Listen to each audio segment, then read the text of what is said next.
Number 1. Ivan Milat was born on December 27, 1944, in Guildford, New South Wales, into a large working-class family of Croatian and Irish descent. He was one of 14 children raised in a strict, often violent household, where discipline was enforced through fear rather than care. From an early age, Ivan showed signs of instability, frequent anger, cruelty toward animals, and an inability to tolerate authority. Family members later recalled that he seemed different from the other children, more volatile, more withdrawn, and far more resentful. As a teenager, Milat drifted into petty crime. Theft, break-ins, and violence became routine. He was repeatedly arrested but rarely faced serious consequences. Each encounter with the justice system ended with short sentences or release, reinforcing the belief that he could act without lasting punishment. By the 1970s, he was known to police as a dangerous but elusive offender, someone who skirted the edge of serious crime without crossing into territory that would keep him locked away. Australia, in the late 1980s and early 1990s, was experiencing a surge in backpacker tourism. Young travelers from Europe and elsewhere hitchhiked across the country, trusting in its reputation for openness and safety. For Ivan Milat, this was opportunity disguised as innocence. Between 1989 and 1993, backpackers began disappearing along the Hume Highway, particularly near the Belanglo State Forest, a vast and isolated woodland southwest of Sydney. At first, the disappearances were treated as isolated incidents. Travelers were known to move frequently, change plans, and lose contact with families. But when bodies began to surface, the truth emerged with horrifying clarity. The victims were young men and women, mostly foreign backpackers, who had accepted rides from a stranger. They were driven into Belanglo Forest, restrained, tortured, and executed. Some were shot, others were stabbed repeatedly. Several showed signs of prolonged terror, indicating they were held captive for hours before death. One victim was decapitated. Another was stabbed more than a dozen times in the spine, suggesting rage and domination rather than efficiency. Milat's killings were not impulsive.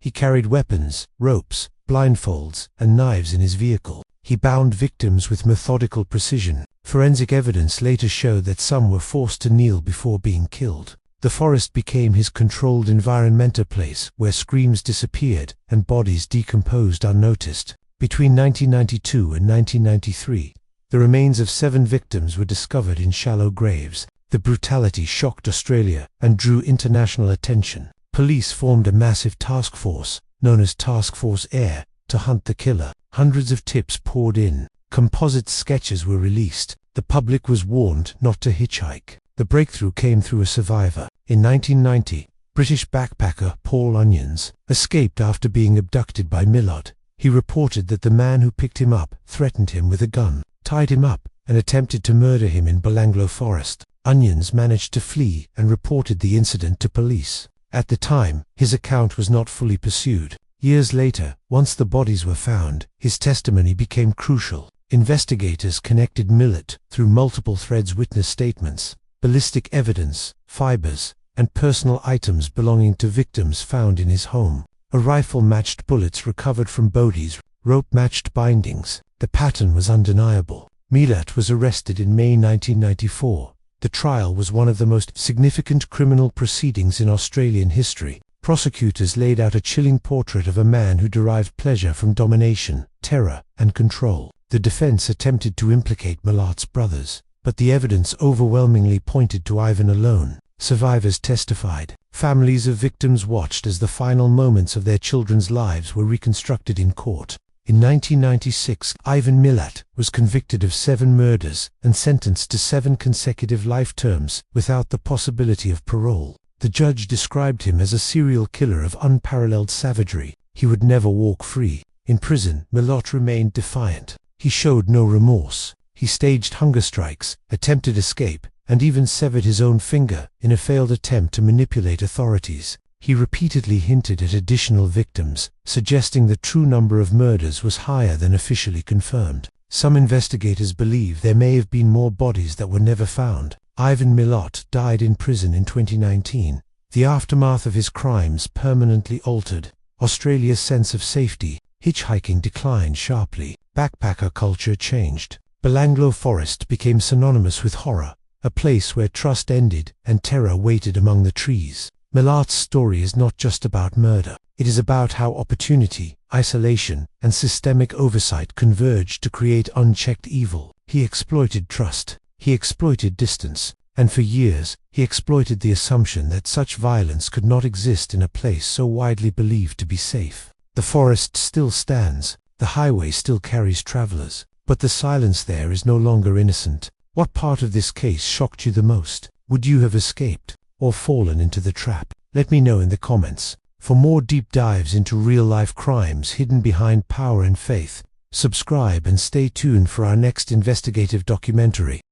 Number 2. John Wayne Glover was born in 1932 in New Zealand, but the crimes that would define his life unfolded decades later in Australia. In quiet suburban streets where elderly women lived alone and trusted the familiarity of their surroundings. His story is one of slow escalation, institutional failure, and a predator who operated in plain sight while authorities struggled to comprehend the scale of what was happening. Glover's early life was unstable and marked by emotional neglect. He grew up with a domineering mother and an absent father, a dynamic that shaped his later relationships with women. From a young age, he displayed signs of deep resentment toward female authority figures. He struggled socially, had difficulty forming lasting relationships, and drifted through adulthood without meaningful attachment. By middle age, he was living alone in Sydney's North Shore, unemployed, isolated, and increasingly volatile. To neighbors, he was unremarkable, quiet, occasionally odd, the kind of man who blended into the background of suburban life.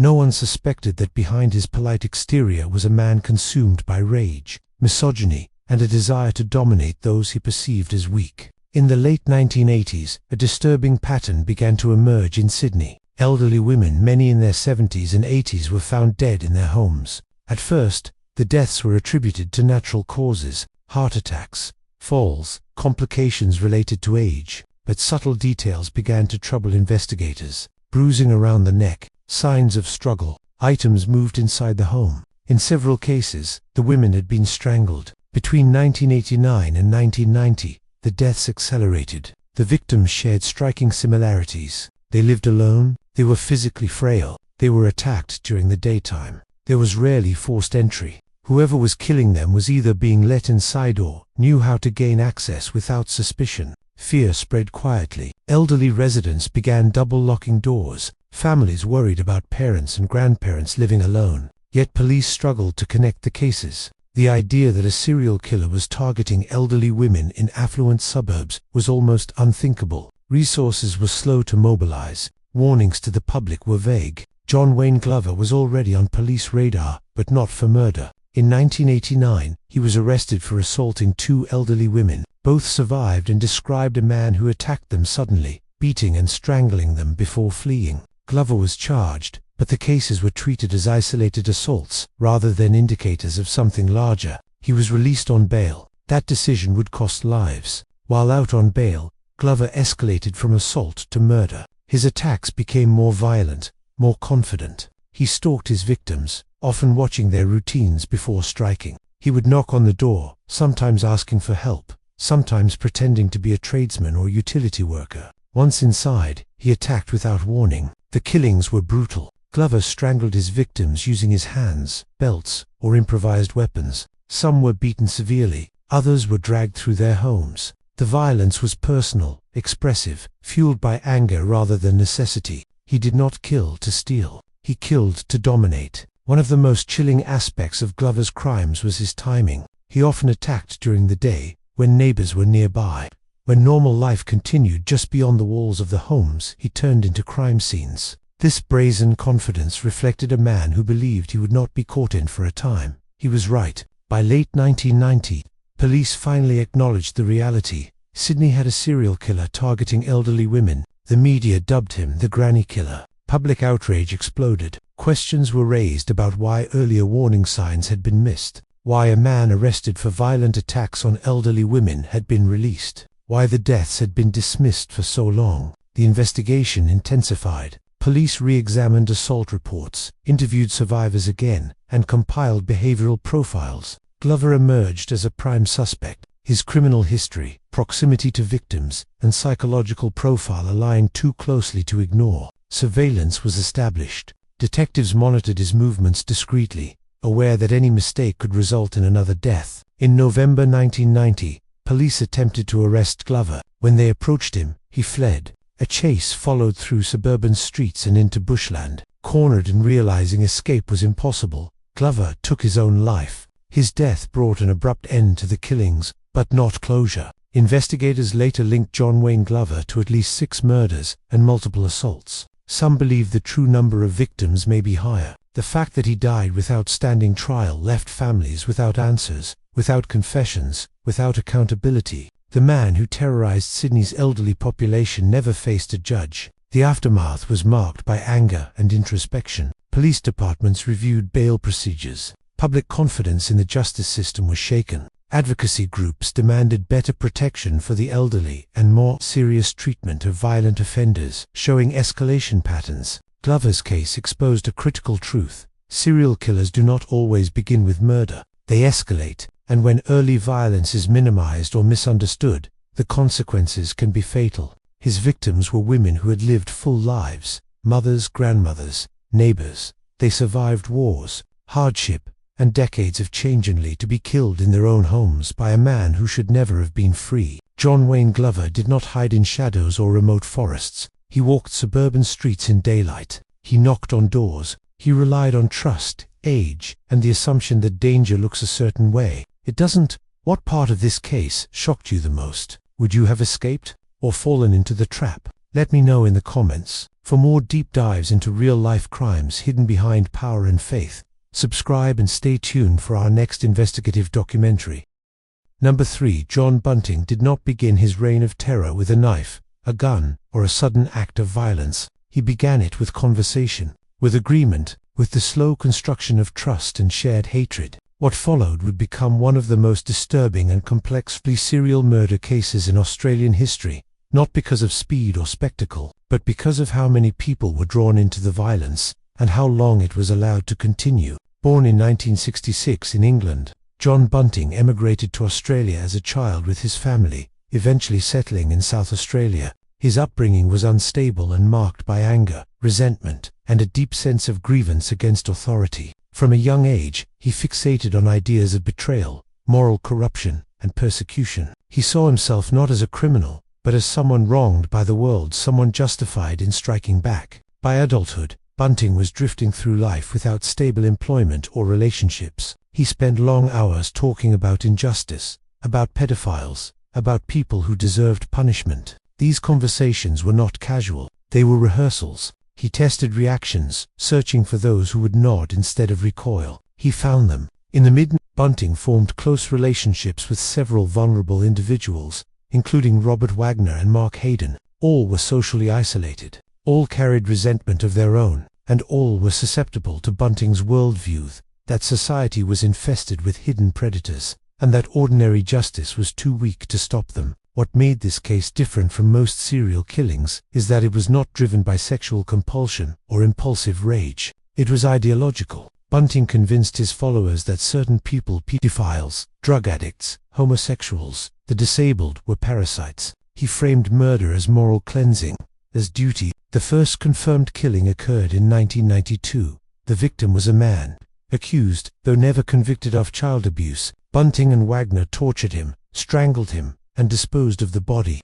For them, this was not murder, it was execution. That belief would become the foundation for everything that followed. Over the next several years, the group killed again and again. Victims were often people known personally to the perpetrators' friends, acquaintances, neighbors. Some were disabled, some were homeless, some trusted the killers completely. They were lured to houses under the pretense of conversation, assistance, or confrontation. Once inside, they were restrained, tortured for hours or days, and eventually strangled. The violence was methodical. Victims were beaten, burned, suffocated. Confessions were coerced not to real crimes, but to whatever offenses Bunting had already decided they were guilty of. These confessions were recorded. The recordings were replayed. They were trophies. Bodies were dismembered and disposed of in barrels filled with acid, hidden in abandoned bank vaults and storage facilities in Snowtown, South Australia. The location would later give the case its most infamous name, the Snowtown murders. What allowed the killings to continue for so long between 1992 and 1999 was not secrecy alone, but indifference. Victims came from society's margins. Missing persons reports were delayed or ignored. Some victims were assumed to have left town. Others were not reported missing at all. The killers exploited this invisibility with ruthless efficiency. Bunting's control over his accomplices was absolute. He manipulated through fear, loyalty, and shared guilt. Once someone participated in a murder, they were trapped. To leave would be to risk exposure. To stay was to sink deeper. Violence became routine. Killing became normalized. The case finally unraveled in 1999, not through murder investigation, but through fraud. Police investigating stolen identities traced suspicious activity to a storage unit in Snowtown. When they opened the vault, they found barrels. Inside the barrels were decomposing human remains. The discovery stunned Australia. As investigators expanded the search, more bodies were found. In total, the group was linked to 11 murders. The scale of cruelty, the duration of the crimes, and the ideological justification behind them horrified even seasoned detectives. This was not a lone redditor. It was a self-radicalized death cult operating under the guise of moral vigilance. The trial was one of the longest and most complex in Australian history. Prosecutors detailed years of abuse, torture, and manipulation. Audio recordings of victims' final hours were played in court, leaving jurors visibly shaken. Survivors and witnesses described a climate of fear where dissent was impossible. John Bunting showed no remorse. He maintained that the victims deserved their fate, that he had done society a service. His lack of empathy, combined with his intellectual certainty, made him one of the most chilling offenders Australia has ever seen. In 2003, Bunting was convicted of 11 murders and sentenced to life imprisonment with no possibility of parole. Wagner received 10 life sentences. Hayden was convicted of 3 murders and also sentenced to life. The aftermath was devastating. Families learned that their loved ones had not simply vanished, they had been tortured by people they trusted. Communities were forced to confront how isolated hatred can masquerade as justice, and how vulnerable people can be radicalized into committing atrocities when given permission to dehumanize others. The Snowtown murders shattered the myth that serial killing requires secrecy and solitude. Sometimes it grows in living rooms, in conversations, in shared grievances left unchallenged. John Bunting did not hide his beliefs. He found people who agreed. What part of this case shocked you the most? Would you have escaped or fallen into the trap? Let me know in the comments. For more deep dives into real-life crimes hidden behind power and faith, subscribe and stay tuned for our next investigative documentary. Number 4. David Birnie never needed to hide behind charm or good manners. His violence was blunt, performative, and fueled by a desire not just to kill, but to corrupt. What made him one of the most disturbing serial killers in Australian history was not only the number of victims, but the way he turned murder into a shared ritual, forcing others to witness it, participate in it, and live with it afterward. David Birnie was born in 1951 in Western Australia and grew up steeped in dysfunction, resentment, and hostility toward authority. From a young age, he exhibited antisocial behavior, cruelty to animals, and sexual aggression. By his late teens, he was already known to police for violent offenses, including assault and sexual violence. Prison did not reform him, it refined him. Birnie viewed the world through a lens of domination and contempt. Women, in particular, were objects to be controlled, humiliated, and destroyed. But unlike many serial killers who operate alone, Birnie craved an audience. He wanted witnesses to his power. That desire would shape every crime he committed. In the mid-1980s, Birnie met Kathy Birnie, a woman nearly 20 years his junior. He quickly exerted total psychological control over her. Through manipulation, threats, violence, and isolation, he reduced her autonomy until resistance felt impossible. Kathy would later testify that she feared Birnie more than death itself, and with good reason. Between 1986 and 1987, the couple abducted, tortured, and murdered at least 4 young women in Perth. The true number may never be known. Their method was chillingly methodical. David Birnie prowled suburbs looking for vulnerable women, often teenagers or young adults, offering rides, help, or companionship. Once a victim entered the vehicle, escape became nearly impossible. They were driven to the Birnie home or secluded locations where prolonged torture followed. What distinguished Birnie's crimes was the intentional involvement of Kathy. He forced her to watch assaults, to assist in restraining victims, to participate in acts designed to erase empathy and create complicity. This was not accidental. Birnie believed that shared guilt bound people together permanently. If Kathy was as stained as he was, she would never leave. Victims were beaten, sexually assaulted, burned, strangled. Their terror was prolonged deliberately. Birnie derived satisfaction, not just from pain, but from the breakdown of hope, the moment when resistance gave way to despair. In some cases, he allowed victims to believe they might be released, only to kill them once compliance was achieved. Bodies were disposed of in bushland, dumped in rivers, or buried shallowly. For months, disappearances went unexplained. Police did not initially connect the cases. The victims came from different neighborhoods, different backgrounds, but all shared one fatal vulnerability: trust. The turning point did not come from police work. It came from Kathy. In early 1987, Kathy Birnie reached a psychological breaking point. The accumulation of horror, fear, and guilt became unbearable. She knew another victim was imminent, and she knew that if she did nothing, she would never escape alive. She went to police. Her confession was chaotic, fragmented, and emotionally raw. Investigators initially doubted her story. It was too extreme, too grotesque, too cinematic. But when Kathy led them to locations only a perpetrator could know, skepticism turned into urgency. David Birnie was arrested shortly afterward. The trial that followed horrified Australia. Kathy's testimony detailed acts of violence so severe that portions were withheld from public broadcast. Jurors wept. Court officials required counseling. Birnie showed little remorse, often appearing smug, dismissive, and he was convicted of 4 murders and sentenced to life imprisonment. In 2005, while serving his sentence, David Birnie died by suicide in prison. Kathy Birnie was convicted of manslaughter for her role and sentenced to life imprisonment with the possibility of parole. Her case remains one of the most debated in Australian legal history. Was she a willing accomplice, or a victim of coercive control so complete that resistance felt impossible? Courts ruled that while her fear was real, her participation could not be legally excused. The aftermath left scars far beyond the families of the victims. The case forced Australia to confront uncomfortable questions about coercion, consent, and shared guilt. It challenged simplistic notions of evil by revealing how manipulation can turn fear into compliance, and compliance into participation. David Birnie did not just kill. He recruited, he corrupted, and he proved that sometimes the most dangerous predator is not the one who hunts alone, but the one who convinces others to stand beside him while he does it. What part of this case shocked you the most? Would you have escaped, or fallen into the trap? Let me know in the comments. For more deep dives into real-life crimes hidden behind power and faith, subscribe and stay tuned for our next investigative documentary. Number 5. Martin Bryant did not stalk his victims over months or years. He did not lure them, groom them, or hide what he was doing behind layers of deception. What made him one of the most terrifying figures in Australian criminal history was the speed, the randomness, and the sheer scale of the violence he unleashed in a single afternoon.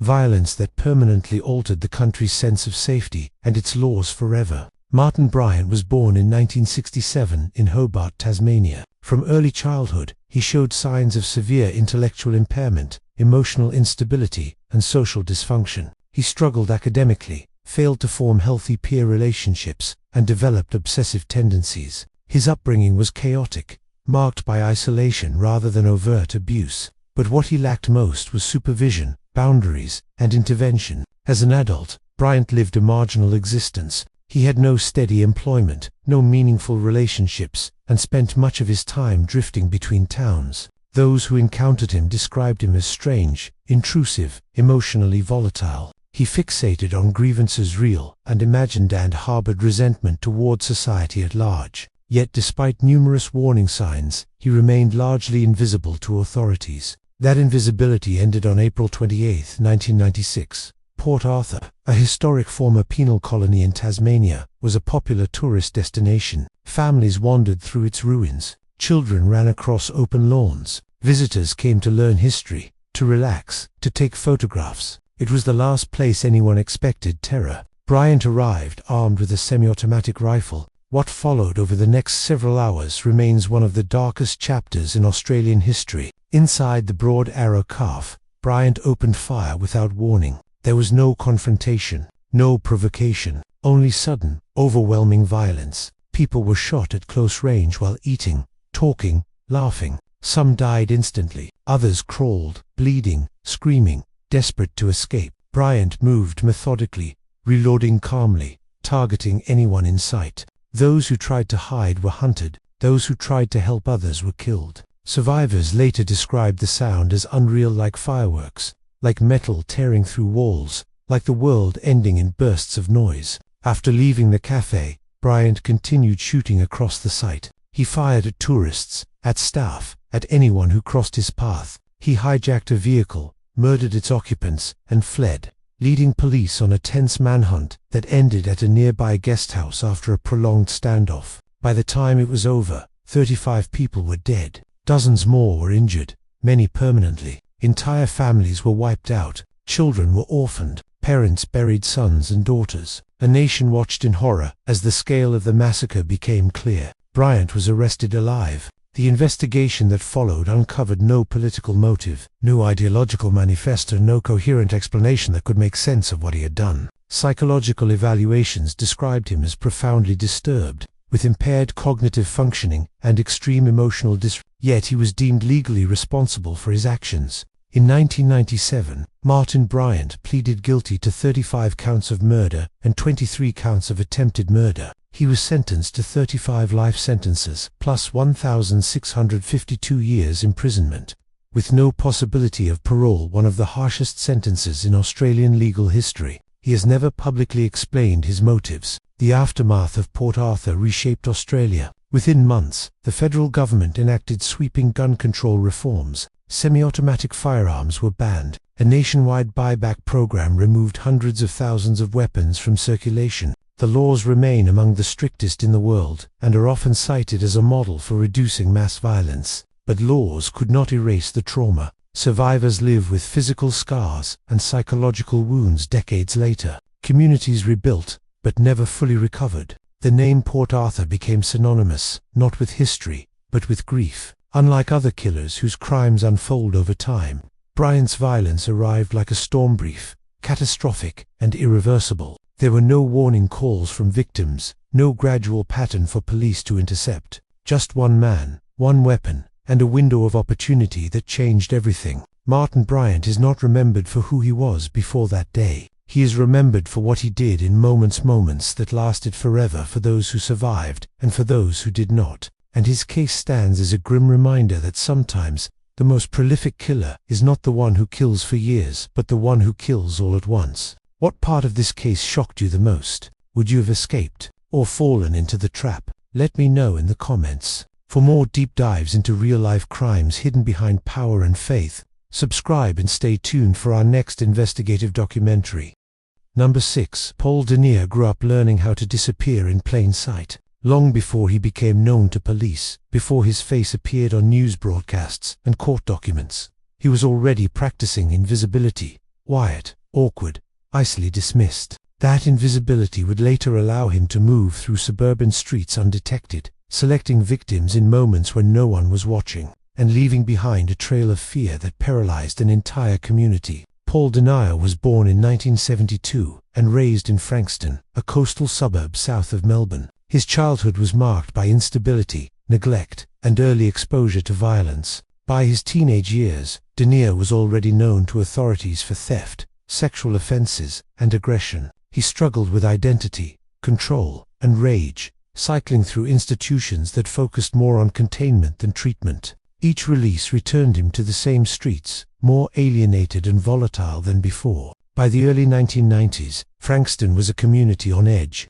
Reports of assaults and suspicious encounters began to surface, particularly involving women walking alone at night. Streetlights suddenly felt insufficient. Bus stops became places of dread. Parents warned daughters not to walk home. Still, no one imagined how close the danger really was, or how young the killer would be. Denier's first confirmed murder occurred in June 1993. The victim was a young woman walking home. She never made it. Her body was later found brutally stabbed. The attack frenzied and intimate. The violence shocked investigators, not only for its brutality, but for how little evidence was left behind. No witnesses, no clear motive, just a body and unanswered questions. Over the next several months, 2 more women were murdered in similar circumstances. All were attacked at night. All were alone. All were stabbed repeatedly. The pattern was unmistakable, but the suspect remained unseen. Media coverage intensified. Frankston earned a new, horrifying label, a hunting ground.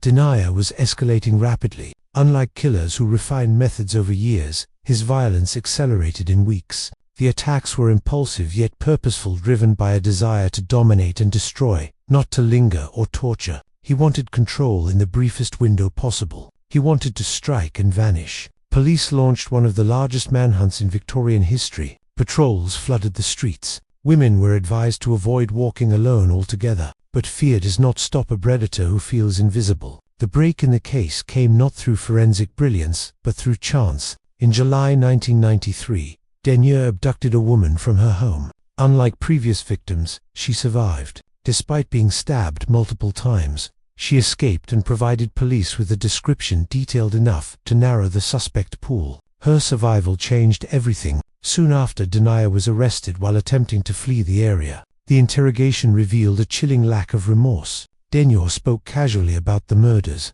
describing them with emotional detachment that unsettled even experienced detectives. He showed no empathy for his victims, no sense of gravity. To him, the killings were expressions of power, not acts of evil. At trial, the full extent of his crimes came into focus. Denier was convicted of 3 murders and several sexual assaults. Psychological evaluations described him as severely disturbed, with profound issues surrounding identity, sexuality, and control. Yet he was found fully responsible for his actions. He was sentenced to life imprisonment. The aftermath left Frankston permanently altered. Years later, residents still spoke of the murders in lowered voices. Streets were redesigned, lighting improved, but the sense of vulnerability lingered. The realization that a teenager could commit such savage acts shattered assumptions about who posed danger. Denier's case also forced a reckoning within the justice system. He had been flagged repeatedly as a risk. He had cycled through institutions.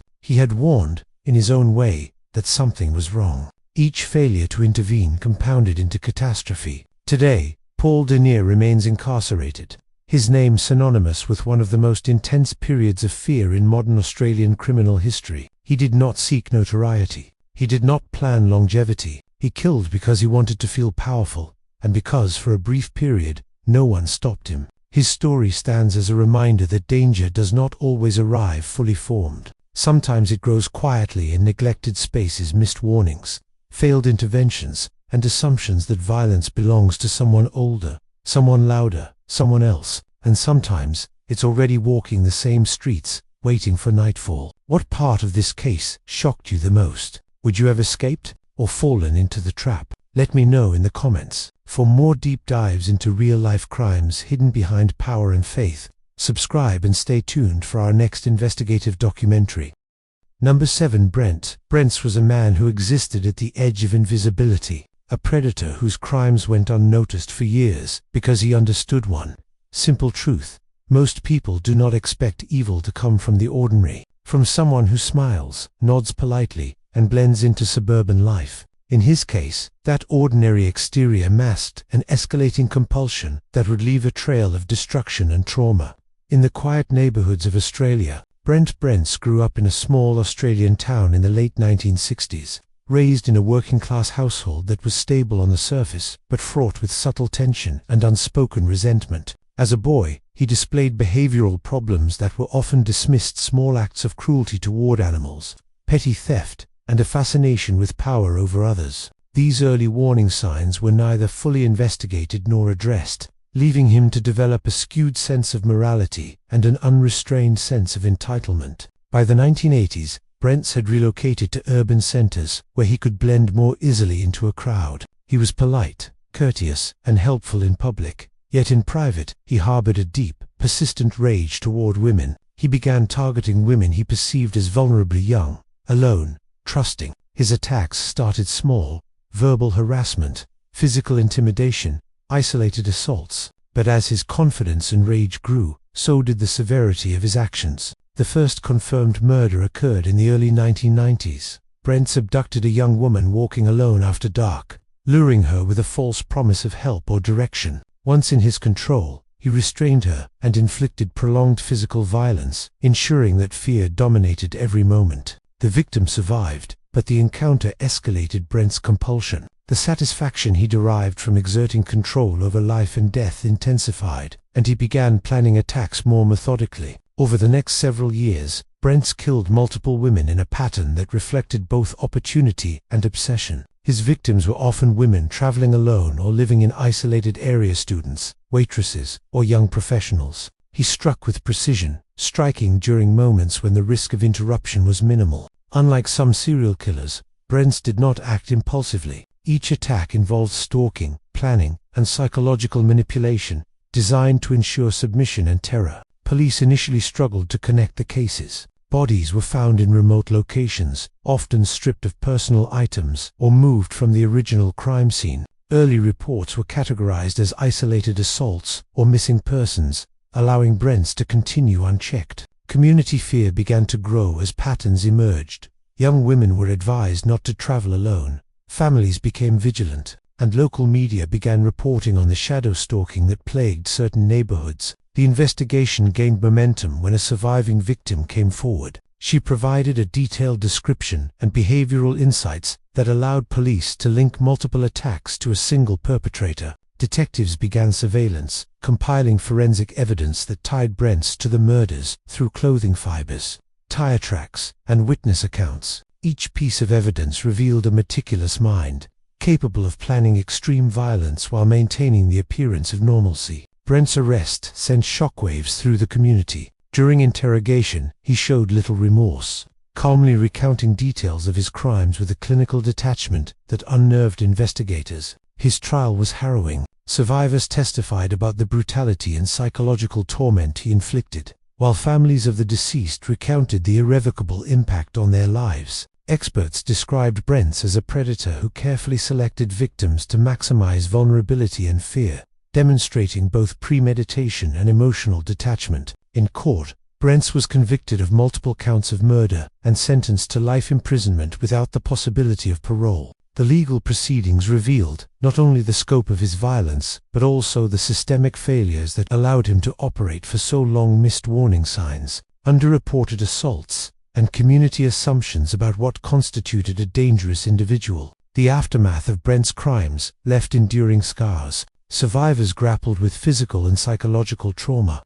Families mourned senseless losses, and communities confronted the uncomfortable reality that ordinary appearances can conceal extraordinary danger. Brent's case remains a stark example of how predatory behavior can escalate unnoticed, and how vigilance, reporting, and systemic intervention are crucial in preventing further violence. His story is a chilling reminder that not all monsters are easy to spot. Sometimes they live among us quietly, biding their time, and striking when society assumes it is safe. Brent Brents' crimes stand as a testament to the quiet, methodical, and devastating capacity of human violence when left unchecked. What part of this case shocked you the most? Would you have escaped, or fallen into the trap? Let me know in the comments. For more deep dives into real-life crimes hidden behind power and faith, subscribe and stay tuned for our next investigative documentary.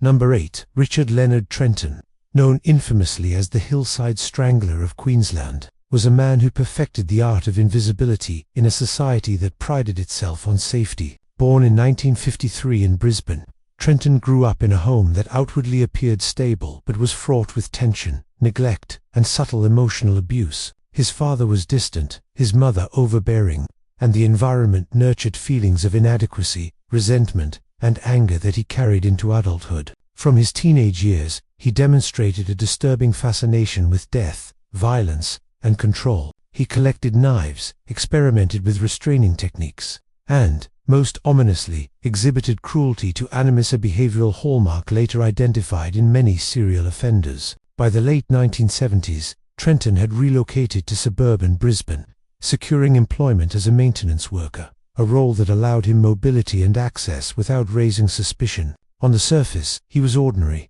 polite, with neighbors, competent at his job, seemingly harmless. But beneath that exterior simmered a predatory intelligence, Honed by years of careful observation and calculated risk-taking, he learned where women walked alone, which streets were dimly lit, and which homes had lax security. He memorized patterns, weights, and vulnerabilities, as if cataloging them for the moment he could act with impunity. The first known victim appeared in 1978. A young woman in her early 20s was found, strangled near a park in inner-city Brisbane. There were no signs of struggle, no evidence of theft. Police initially suspected a random attack or opportunistic assault, but a month later, another young woman was found dead under eerily similar circumstances. The connection was subtle but undeniable. Both victims had been alone, both killed near secluded areas, and both exhibited signs of ligature strangulation. Trenton's approach was methodical. He didn't strike impulsively. He studied his targets, sometimes following them for days, noting routines and assessing escape routes. When he attacked, it was swift, precise, and unrelenting. Each killing was both a demonstration of control and an experiment testing boundaries, refining techniques, and ensuring maximum fear and helplessness for his victims. Survivors would later recount the coldness in his eyes, the absence of emotion, the sense that their lives were entirely subject to his whims. Despite the mounting body count, Trenton eluded detection for years. Brisbane's law enforcement had limited resources and lacked the experience with serial patterns that major US or European cities had developed. Early victims were not connected, and police did not yet understand the psychological signature behind the killings. He capitalized on this, moving between neighborhoods and targeting women in multiple districts, creating a sense of randomness that frustrated investigators and terrified the public. The case began to unravel in 1983, when a young woman managed to escape an attack. Injured, terrified, but alive, she provided the first detailed eyewitness account, linking multiple assaults to a single perpetrator. Her description of a tall, nondescript man with calm, calculating movements allowed detectives to narrow their search dramatically. Once Trenton was under scrutiny, minor inconsistencies in his stories, combined with prior records for assault and harassment, made him a person of interest. Police conducted surveillance and forensic analysis that ultimately revealed physical evidence tying him to multiple crime scenes. Clothing fibers, hairs, and small traces of DNA connected Trenton to at least 5 confirmed murders, with suspicions of more. When arrested in 1984, he remained eerily calm, almost indifferent. During interrogation, he admitted to some killings, though he minimized both his role and the psychological impact of his actions. He displayed the cold rationality and emotional detachment typical of organized serial offenders, further chilling investigators and the public alike. Trenton's trial was a turning point in Australian criminal law. His crimes exposed systemic weaknesses in connecting seemingly random violent acts and highlighted the need for better coordination between police jurisdictions. Evidence was presented meticulously, with prosecutors reconstructing timelines, demonstrating behavioral patterns, and establishing the chilling consistency of his killings. Survivors and families of victims testified, sharing the trauma inflicted and the long-lasting scars left behind. Trenton was ultimately convicted of multiple counts of murder and attempted murder, and sentenced to life imprisonment without parole, ending a reign of terror that had gone unnoticed for nearly a decade. The psychological analysis of Trenton revealed the duality of his existence. A man who outwardly conformed to societal expectations, yet privately pursued obsession, domination, and death. He manipulated appearances to maintain invisibility, blending seamlessly into suburban life, which delayed law enforcement's intervention and prolonged the suffering of his victims. His case has since become a key study in criminal profiling in Australia, demonstrating the importance of early detection of violent patterns and behavioral red flags. Even decades later, the communities impacted by his crimes remain wary. Public awareness campaigns were launched to educate women about personal safety, the importance of reporting suspicious behavior, and the subtle warning signs of potential predators. Trenton's crimes prompted discussions about societal responsibility, intervention, and the need for vigilance, not only in policing, but in everyday observation of unusual behavior in neighborhoods. Richard Trenton did not seek notoriety, nor did he crave public attention. His satisfaction came from invisibility, control, and execution, making his actions even more insidious. He serves as a stark reminder that some of the most dangerous predators operate quietly, waiting for vulnerability and opportunity and that even in ordinary suburban streets, danger can lurk unseen, often for years, before justice intervenes. What part of this case shocked you the most? Would you have escaped or fallen into the trap? Let me know in the comments. For more deep dives into real-life crimes hidden behind power and faith, subscribe and stay tuned for our next investigative documentary.